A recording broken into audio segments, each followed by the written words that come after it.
മഹാ അത്ഭുതം തന്നെ. നമ്മൾ രണ്ടുപേരും തലമുടി നാരിന് പോലും കേടില്ലാതെയല്ലേ രക്ഷപ്പെട്ടത്?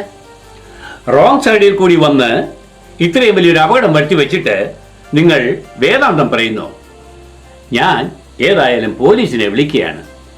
ഒരു നിമിഷം പ്ലീസ്. മരണത്തിൽ നിന്നും ജീവൻ തിരിച്ചു കിട്ടിയ ഈ ഒരു നിമിഷം ഞാൻ താങ്കളെ ഒന്ന് ഹഗ് ചെയ്യട്ടെ. എന്താണ് താങ്കളുടെ പേര്? എന്റെ പേര് വിഷ്ണു. എന്റെ പേര് ലക്ഷ്മി. എന്തൊരു ചേർച്ചയാണ് നമ്മുടെ പേരുകൾ തമ്മിൽ. താങ്കൾ വിവാഹിതനാണോ? അല്ല. ഞാനും വിവാഹിതയല്ല. ഞാൻ വിശ്വസിക്കുന്നു ഇതൊരു ദൈവിക നിയോഗമാണെന്ന്. അല്ലെങ്കിൽ ഇങ്ങനെ ഒരു റിമോട്ട് ഏരിയയിൽ ഒരു അപകടത്തിലൂടെ നമ്മൾ കണ്ടുമുട്ടുമായിരുന്നു. എന്തായാലും എൻ്റെ ജീവിതത്തിലെ ഒരു സുപ്രധാന ദിവസമാണിത്. നിങ്ങൾ എന്തെല്ലാം പറഞ്ഞാലും എന്നെ സംബന്ധിച്ചിടത്തോളം വളരെ വലിയ നഷ്ടമാണ് എനിക്ക് ഈ സംഭവിച്ചിരിക്കുന്നത്. എൻ്റെ ഏറ്റവും പ്രിയപ്പെട്ട കാറാണ് എനിക്ക് നഷ്ടമായത്. ഓ, അങ്ങനെയൊന്നും ദുഃഖിക്കാതെ. ചുവരില്ലെങ്കിൽ ചിത്രമെഴുതാൻ സാധിക്കുമോ വിഷ്ണു? വിഷ്ണു ജീവിച്ചിരിക്കുന്നതും യാതൊരു അപകടം സംഭവിക്കാത്തതും ദൈവത്തിന് നന്ദി പറയൂ. നമ്മൾ ആരോഗ്യത്തോടുകൂടി ജീവിച്ചിരുന്നാൽ നമുക്ക് 1 അല്ല 9 കാറ് വേണമെങ്കിലും സ്വന്തമാക്കാം. മനുഷ്യനെ സംബന്ധിച്ചിടത്തോളം ജീവനും ആരോഗ്യവുമാണ് പ്രധാനം. നിങ്ങൾ എന്തെല്ലാം വേദാന്തം പറഞ്ഞാലും ഈ അപകടത്തിന്റെ പൂർണ്ണ ഉത്തരവാദി നിങ്ങൾ മാത്രമാണ്. നമ്മൾ പരസ്പരം പഴിചാരിയിട്ട് കാര്യമുണ്ടോ? വന്നത് വന്നു. ഇനി നമുക്ക് ഭാവി കാര്യങ്ങളെ കുറിച്ച് സംസാരിക്കാം. ഒരു കാര്യം ഞാൻ തീർത്തു പറയാം. നിങ്ങളെ കണ്ടാൽ സിനിമാ നടൻ കമലഹാസന്റെ അതേ രൂപസാദൃശ്യമാണ്. എന്തൊരു സാമ്യമാണ് നിങ്ങൾ തമ്മിൽ. In my view you are handsome than him.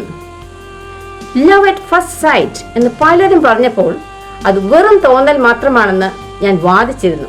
എന്നാൽ താങ്കളെ കണ്ട മാത്രയിൽ ആ സ്റ്റേറ്റ്മെന്റ് 100% ശരിയാണെന്ന് തോന്നലുണ്ടായി. നിങ്ങൾ ഇവിടെ വന്നിട്ട് എന്ത് ജോലിയാണ് ചെയ്യുന്നത്? ഞാൻ ഒരു IT എഞ്ചിനീയറാണ്. ബൈ ദ വേ, ലക്ഷ്മി എന്ത് ചെയ്യുന്നു? ഞാനൊരു അഡ്മിനിസ്ട്രേറ്റീവ് അസിസ്റ്റന്റ് ആണ്. നിങ്ങൾ ഇവിടെ വന്നിട്ട് എത്ര നാളായി? ഇപ്പോൾ 2 വർഷമാകുന്നു. അപ്പോൾ ഇമിഗ്രേഷൻ പേപ്പേഴ്സ് എല്ലാം ശരിയായോ? നോ, അതൊന്നും ഇതുവരെയും ശരിയായിട്ടില്ല. എനിക്ക് ഇവിടുത്തെ സിറ്റിസൺഷിപ്പ് കിട്ടിയിട്ട് 3 വർഷമായി. വിഷ്ണുവിന്റെ ഗ്രീൻ കാർഡിന് വേണ്ടി ഫയൽ ചെയ്തിട്ടുണ്ടോ? ഇഫ് യു ഡോണ്ട് മൈൻഡ്, എന്താണ് അതിന്റെ സ്റ്റാറ്റസ്? ഓ, അത് ഇപ്പോഴും ഒരു പെൻഡിങ് സ്റ്റാറ്റസ് തന്നെയാ. ചോദിക്കാതിരിക്കുക ഭേദം. ഇതുവരെയും ഒരു കൺഫർമേഷൻ കിട്ടിയിട്ടില്ല. ഇപ്പോഴത്തെ ഈ അവസ്ഥ വെച്ച് നോക്കിയാൽ മിക്കവാറും എൻ്റെ കമ്പനി കോൺട്രാക്ട് കഴിയുമ്പോൾ ഞാൻ തിരിച്ച് ഇന്ത്യയിലേക്ക് പോകേണ്ടി വരും എന്ന് തോന്നുന്നു. നോ വിഷ്ണു, ഇങ്ങനെ ആശയിട്ട് സംസാരിക്കരുത്. There will be a way. Be optimistic. You are well qualified and employed. Once again, you are good looking too. നിങ്ങൾ എന്തെല്ലാം പറഞ്ഞാലും എനിക്കിപ്പോൾ ഉണ്ടായിരിക്കുന്ന നഷ്ടം എനിക്ക് ചിന്തിക്കാൻ കൂടി സാധിക്കുന്നില്ല. വിഷ്ണു, ഇങ്ങനെ ഡിപ്രസ്ഡ് ആകാതെ. നമുക്ക് 2 പേർക്കും നഷ്ടം ഏതാണ്ട് തുല്യം തന്നെ. ഈ വീക്കെൻഡിൽ ഞാൻ എൻ്റെ കൂട്ടുകാരി മേരിയുടെ കൂടെ ഹ്യൂസ്റ്റണിൽ പോകാൻ പ്ലാൻ ചെയ്തിരുന്നതാണ്. തൽക്കാലം അത് ക്യാൻസൽ ചെയ്യാം. എന്നിട്ട് നമുക്കിവിടെ അടുത്തുള്ള ഹോട്ടലിൽ ഈ വീക്കെൻഡ് ചെലവഴിച്ച് തമ്മിൽ പരസ്പരം അറിയാൻ വിഷ്ണുവിന് എതിർപ്പുണ്ടോ? Are you sure about what you said? ഓഹോ, ഐ എം പോസിറ്റീവ്. വിഷ്ണുവിന്റെ മുഖം കണ്ടിട്ട് വളരെ ടെൻഷനിലാണെന്നറിയാം. Please relax. Lakshmi, it is not so easy to relax as you think. ഞാനൊരു കാര്യം പറയട്ടെ. എൻ്റെ ബാഗിൽ ഒരു ബോട്ടിൽ നല്ല വൈനുണ്ട്. അതല്പം കഴിക്കാം.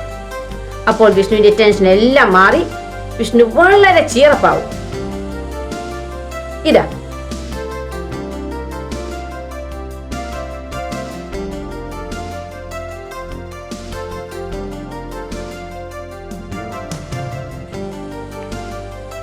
Oh, this tastes very good.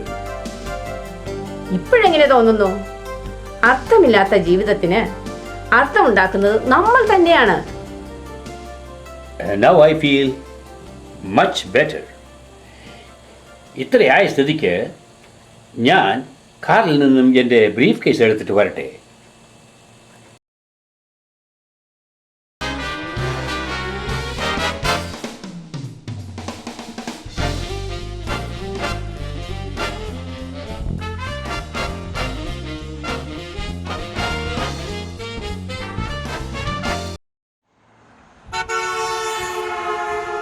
ഇനി വണ്ടികൾ ടോ ചെയ്യാൻ വേണ്ടുന്ന ഏർപ്പാടുകൾ ചെയ്യാം. നോ നോ, എന്നതെല്ലാം ചെയ്തു കഴിഞ്ഞു.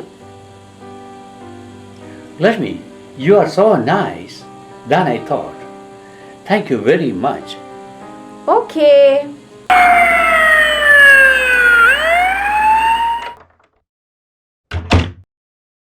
B.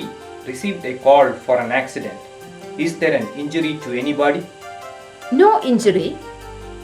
Oh my god, it is hard to believe. Are you sure there is no injury? Yes sir, no injury. How did this happen? I think he is drunk. Are you drunk?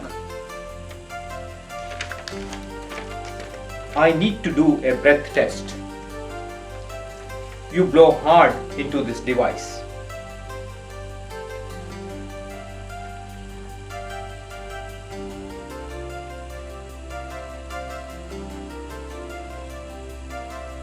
Your blood alcohol level is 0.12.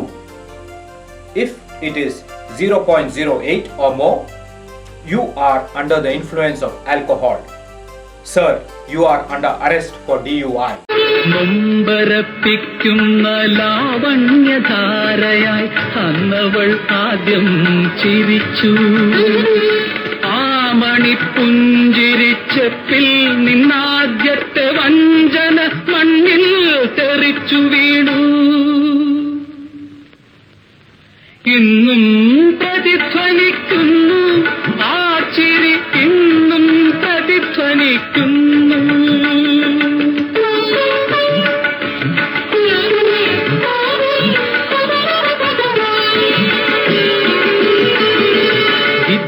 വിദ്യാലയങ്ങളിൽ, കാര്യാലയങ്ങളിൽ, ദേവാലയങ്ങളിൽ പോലും എങ്ങും പുരുഷന്റെ പാതി ദൗർബല്യമായി ഇന്നും ചിരിക്കുന്ന കണ്ണുനീരേ. നീ വെറും വഞ്ചന മാത്രം. ഭൂമിയിൽ നിന്നെ സൃഷ്ടിച്ചതും ദൈവം, നിന്നെ സൃഷ്ടിച്ചതും ദൈവം.